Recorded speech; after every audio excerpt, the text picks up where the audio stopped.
Le réglage des profondeurs de coupe fait en sorte que chaque passe de l'outil sur la pièce ait la profondeur voulue.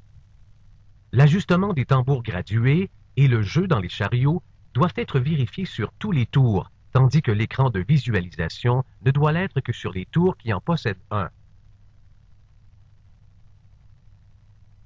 Les tambours gradués indiquent les valeurs des déplacements. Celui du chariot traînard indique le déplacement longitudinal, tandis que celui du chariot transversal indique la profondeur de coupe.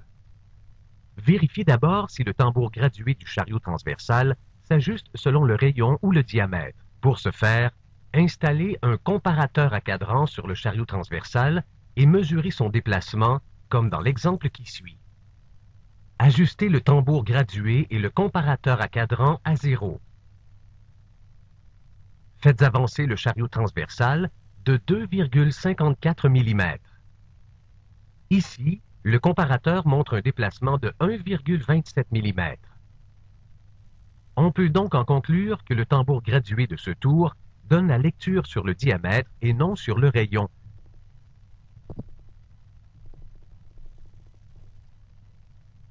Les déplacements de chariot s'opèrent à l'aide de vis écrous qui sont entraînés par le mouvement des volants. Sachez qu'il existe toujours un certain jeu dans tous les chariots, essentiel pour rendre les volants manipulables. Pour connaître le jeu des vis écrous du chariot transversal, tournez le tambour gradué dans le sens horaire jusqu'à 0. Installez un comparateur à cadran sur le chariot transversal et réglez-le à 0.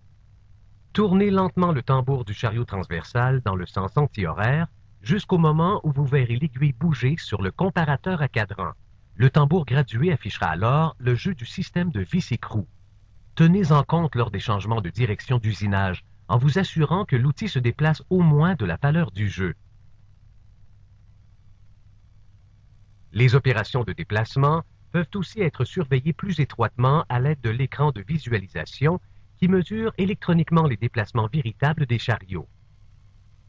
Le déplacement est mesuré par des règles digitales installées le long des chariots et reliées à l'écran de visualisation par un câble.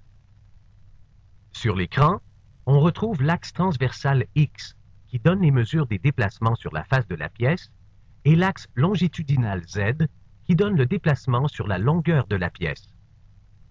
Voici un aperçu des réglages de l'écran de visualisation.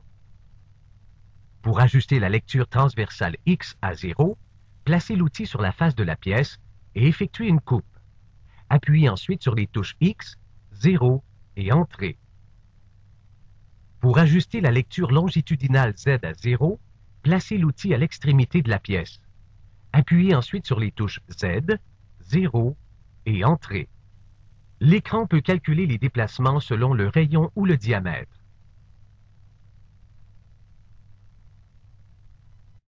On peut ajuster l'écran de visualisation en unité de mesure impériale ou métrique.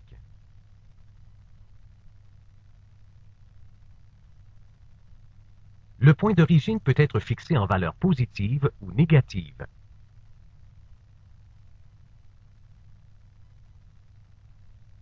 Le point d'origine peut aussi être fixé en valeur absolue ou incrémentale. Dans cet exemple d'utilisation de l'écran de visualisation, une pièce de 60 mm de diamètre sera usinée jusqu'à un diamètre de 50 mm sur une longueur de 44,45 mm. Mettez l'écran en fonction et démarrez le tour. Appuyez l'outil sur la face de la pièce et effectuez une coupe. Ajustez la lecture longitudinale de l'écran Z à 0 en appuyant sur les touches Z, 0 et Entrée. Éloignez l'outil et allez l'appuyer à l'extrémité de la pièce. Assurez-vous que l'écran est en mode diamètre et non en mode rayon. Ajustez la lecture transversale X à 0 en appuyant sur les touches X, 0 et Entrée. Effectuez une coupe d'environ 1,25 mm de profondeur.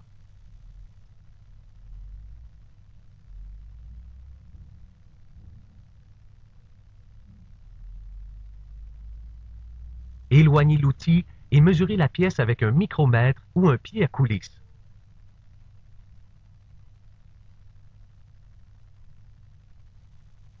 Ajustez l'écran à la mesure prise au pied à coulisse soit 62,33 mm dans cet exemple, en appuyant sur X, en entrant la valeur, puis en appuyant sur Entrée. Cela situera l'outil sur l'axe des X. En suivant le déplacement de l'outil à l'écran, effectuez ensuite les multiples coupes qui seront nécessaires pour usiner la pièce jusqu'à un diamètre de 50 mm sur une longueur de 44,45 mm. Rappelez-vous que l'écran de visualisation et les tambours gradués sont des outils de référence dont la précision est faillible. Pour la finition, prenez des mesures avec le micromètre ou le vernier digital en cours d'usinage et ajustez au besoin les profondeurs de coupe selon le degré de précision voulu.